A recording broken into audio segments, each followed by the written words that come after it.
Hello, everybody. Welcome to 5 Minutes today with my friend Bonnie Sisson of Elder Services, Merrimack Valley, North Shore. Bonnie, thanks for coming on. My pleasure, John.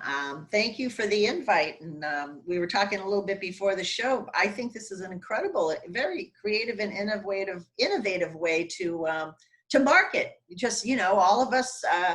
Well, I think I was telling you earlier. I watched some of the other guests, and it just occurred to me that the show demonstrated the interdependence of the network, Yeah, just in using all the resources for consumers, just depending on their individual need, either the assisted living, we've got the home care, but there was financial people, there were moving companies. And so all of us, really we're an independent network of tons of resources. So I think this is great. yeah, thank you. Yeah, I enjoy it, and there's nothing better than educating people as to what's out there, In the comfort of your available. own home.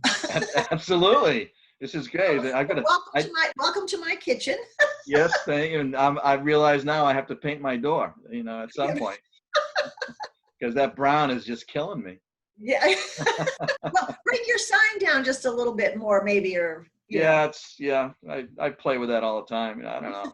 So, but hey, Bonnie, tell us what you do with the elder services. So Elder Services of Merrimack Valley merged last July 1st, and we became Elder Services of the Merrimack Valley North Shore. So in addition to the 23 communities we served for 47 years, we're now serving consumers in the 28 communities. So the five new towns on the north. And when we say North Shore, sometimes there's confusion, but the five towns we know are Middleton, Marblehead, Salem, Danvers, and Peabody. So everybody keeps wanting to give us Beverly, but and I know that's part of the North Shore, but Right. that's not Beverly. We weren't given Beverly. So, but Elder Services, you know, um, collectively, we're a regional resource on aging, and we are the designated area agency on aging. And our job in a nutshell is just to ensure that older consumers and persons with disabilities have access to all the services and programs that are available that just meet all the needs and changing lifestyles. And we touched upon this a little bit in our earlier conversation. Everything is changing so fast. And so somebody's lifestyle is right now, it was stay home. But now that things are opening up, you're getting referrals. It's like, I want to go to assisted living. Maybe I want to go to congregate. So it's really our job to make sure that choice is the primary focus, that you a consumer, an older consumer, and we help tons of family caregivers with a lot of different decisions. But really, it's about just making sure that everybody has the choice to decide what it is that they want to do. Right. Um, the other thing we do is, we advocate, we shape policy about the kinds of services.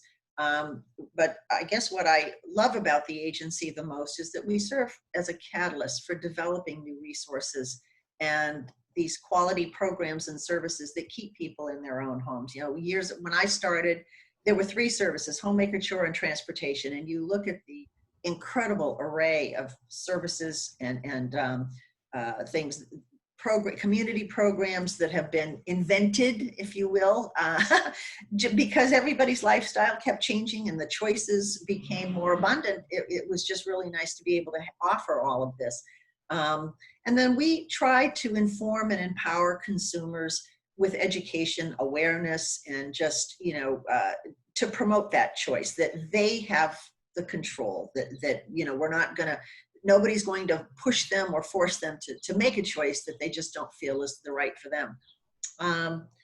Elder Services now, with the merger, employs about 550 professionals with a real diverse skill set.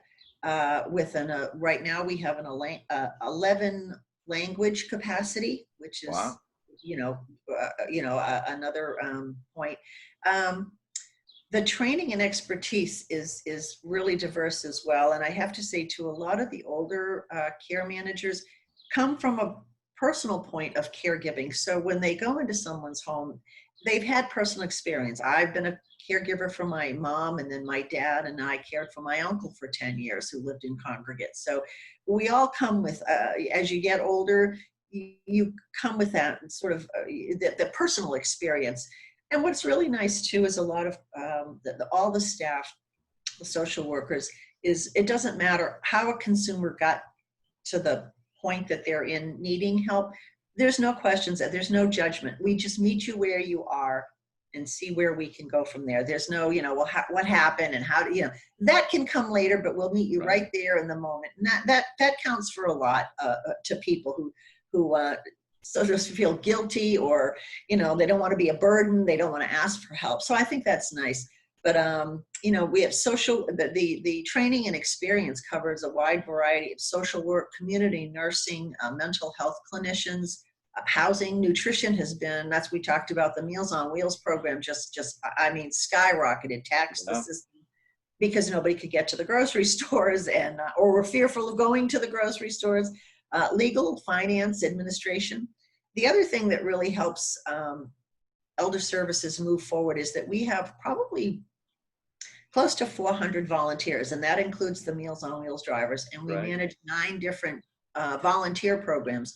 And these are all one-on-one. Our medical advocates, drive a client, not just drop them off at the doctor, but they go in. They're a second set of ears and eyes. Sometimes it's good news. Sometimes it's just a medication change. But if there's bad news, the medical advocate is also there as a shoulder to lean on, and because somebody tells you something bad, do you hear anything else after that? Absolutely not. No. So it's nice to have that second set of eyes that's actually writing it down and remembering it. What's I going to say? The volunteers are all, they're trained. Everybody has a different training.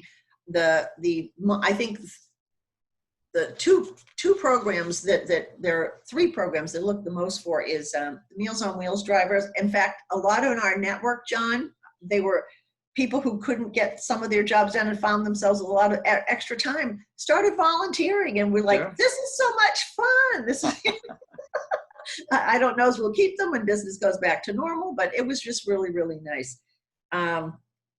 I think probably the most important department, they're all important, but information and referral.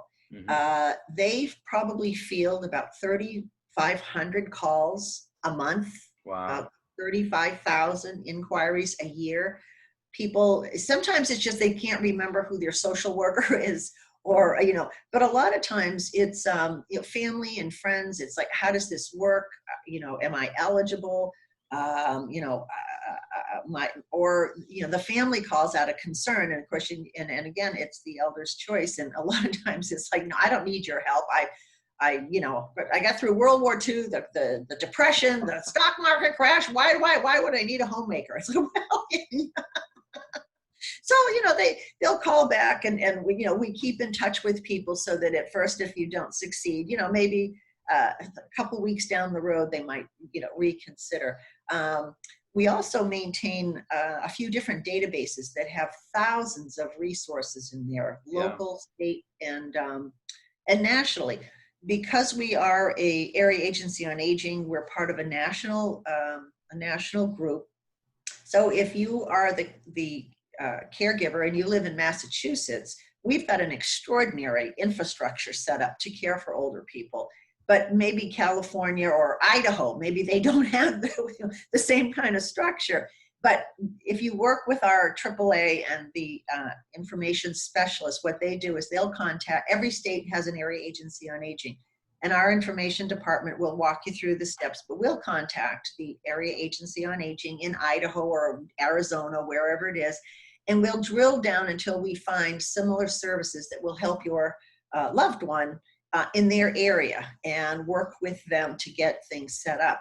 And it works the other way too. If you, it works better if you're the long distance caregiver from another state, because when you call Massachusetts, we've got the infrastructure and sort of that ready response to be able to say, so you've got, if you live in California, you live in Arizona, checking on mom's not easy. What happens is, that Sunday phone call, she says everything's fine, or your dad says, don't worry about a thing, I've got it all under control. And then you come home at Christmas or Thanksgiving, and it's like, Mom, the mail's piled up. You didn't pay the bills. Why is there no food in the refrigerator? Well, I didn't want to worry you. I didn't want to burden you. There's a sort of a little joke about the Monday after Thanksgiving is like playing quarterback, because all the families have come home for 5 days. And now all of a sudden everybody, they're trying to get on a plane to go back home, but they don't want to leave Mom or Dad in a lurch. It's like, well, when can you get here? When can you get here to see what's available? So it's, and anybody can call the age information. There's probably, I think, 12 people just in that department that field all these calls. There's a help desk that will help somebody, walk them through the steps to get, all related to elder care. And we do have a few programs that are out of state. That's through the Healthy Living Center of Excellence. And we do have a few programs where you don't have to be 60 years of age, because those are really that's the age and income, the low income people. Right.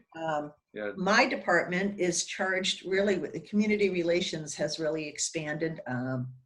Community relations also entails, all the social media, and we've been trying to do a better job of, it's all in the moment.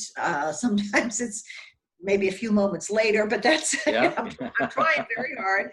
But we have also too, we've got a huge and incredible response to Joan Hayden-Roy has a weekly Q&A column in the newspaper, and they cover a variety of topics, and people write in and say, this is the problem I'm having. And so she'll, we'll do the research and we'll address that. And all of her columns are posted on our website. Pre-COVID, we had these wonderful elder network meetings where people like John and myself and a lot of his other guests would get together and share resources and job openings and trends and fundraising and different events and stuff. And I miss those dash and dines, John. So I talked to somebody about that. There's one over at the Epic in Westford today that I'm gonna go to. Yes, I did see that. I know. I don't know ice cream or something. I don't know what it is. To Westford. We do a corporate lunch and learn series. We have a lot of companies who the HR departments, a lot of times they see that there's a loss of productivity, or somebody's calling out a lot, or there's, increased phone activity, I guess, on the cell phones or whatever. And so we've gone in and just explained that a lot of times your workers are also caregivers. And so you've got somebody who gets up in the morning and flies out the door, because not only are they trying to take care of their own kids, they jump in the car and they get to their mother's house. They make breakfast, get them dressed, get them set up, put the phone down, make a sandwich for lunch, and hand them the phone and say, call if anything, urgent happens. Well, an 80-year-old's definition of urgent, maybe having to go to the bathroom, and your definition might be different. So, and then they get to work and they're worried all day about, oh my God, what's going to happen? And they're trying to, find the resources on their own. So we've gone in and just done corporate lunch and learns with some of the employees, just to let them know that there's things like adult day health. Do you know that your mom can go maybe 2 or 3 days a week and be with people her own age and do some activities? And what I learned, especially last summer, was our language is very, very different than corporate. And I say adult day health, and I had people who crossed their eyes and said, I've never heard that. I don't know what that is. So it was really an eye-opening experience for me, not,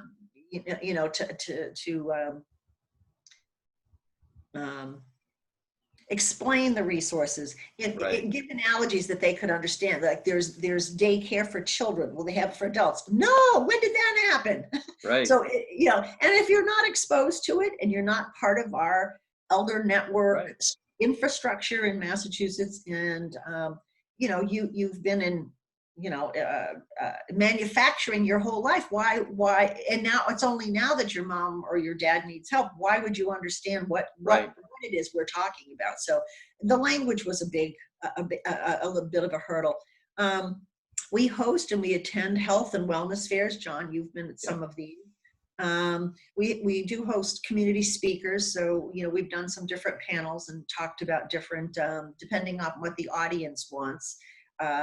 We do have a green book. It's a free consumer guide. We're republishing that to include the resources on the North Shore.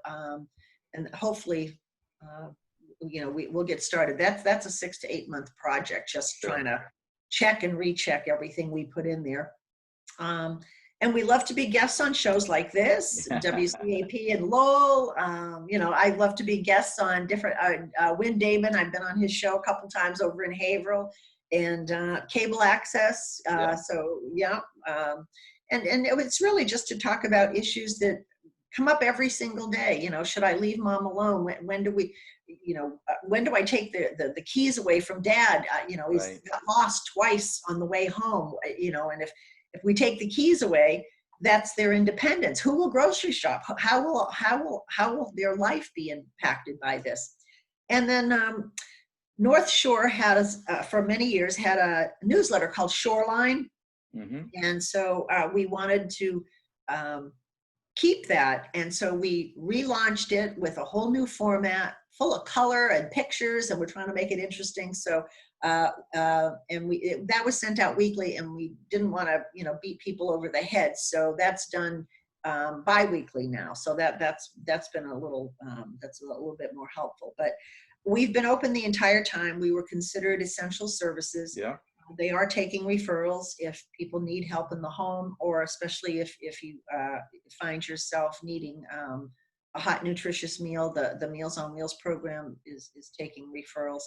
And what's the do you have a phone number where they should call? Yeah, so it's a little confusing right now, but for Merrimack Valley, it's the 800 number, 1-800-892-0890.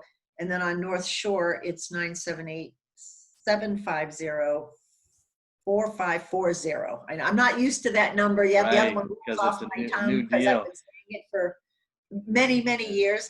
But all of the information that I've just talked about is on our website, and that's esmv.org. We will be merging the website soon. We merged the Facebook. A merger is not as, it's not just, oh, geez, let's sign on the dotted line. Right. There's just all these extraneous things and the few challenges that come with a merger. But for the most part, we've been able to expand some of the services that Merrimack Valley didn't offer. So for instance, guardianship and hoarding is now available as a service in the Merrimack Valley, which we didn't have that before.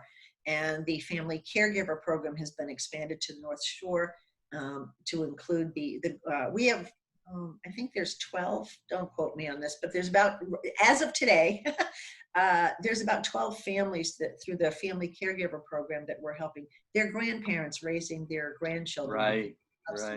Yeah. So, so picture no school, you're 75, you're trying to teach a 7-year-old his Zoom lesson. They're eating you out of house and home because that's what kids do while they're home. I take it from me, I had 4 sons, and the respite was going to school, and now there is no going to school. No breaks. But no breaks. Hey, Bonnie, thank you so much for coming on. My pleasure, John. Elder Service is such a tremendous resource. I urge everybody out there. I mean, my clients, whether they're staying home or moving to assisted living, I always make sure that they have a connection with the local Elder Services group, because you guys have so much to offer. Yeah, we have a wonderful relationship with the councils on aging. I look at the councils on aging as the first responders for elder care. Yeah. And so if you need a SNAP, you need a Meals on Wheels, or it's something simple that the council can just jump right on it. When the situation becomes more complicated, they sort of pass the baton up, and they can make the referral. And I wanted to let everybody know too, there's no cost for our services. Right. I mean, you can call and ask as many questions as you want. There's no consulting fees, or there's no hidden cost, and you can call as many times as you want. And there's no there what I found too over the years, John, is that there's no dumb question. If you don't Yeah. understand the language and you don't your Medicare summary, you get I can't remember 5 minutes ago these days, and your Medicare summary comes 3 months later. It's like, they did this? What is this service? I don't know. We're there to really help and support, and have people understand what their choices are, and what's available. So, and a lot of times too, sometimes it's just a simple explanation, so that it becomes it's put in layman's terms. Right. When all the Shine stuff comes out, and I Oh think yeah. Massachusetts now has 40 programs, and they give you this big white book. My husband read it and said, "I'm a fairly intelligent person. This is like written in Pig Latin. I don't even understand government speak." So Yeah. Yeah. But, we had to call Elder Services to get the to Shine get you. papers. So good. I'm glad you could use your own services. But I Bonnie, am too. thank you Thank so you so much for much, coming John. on. Bonnie Sisson, Elder Services of Merrimack Valley and North Shore. This has been tremendous. Thank you so much. Thank you.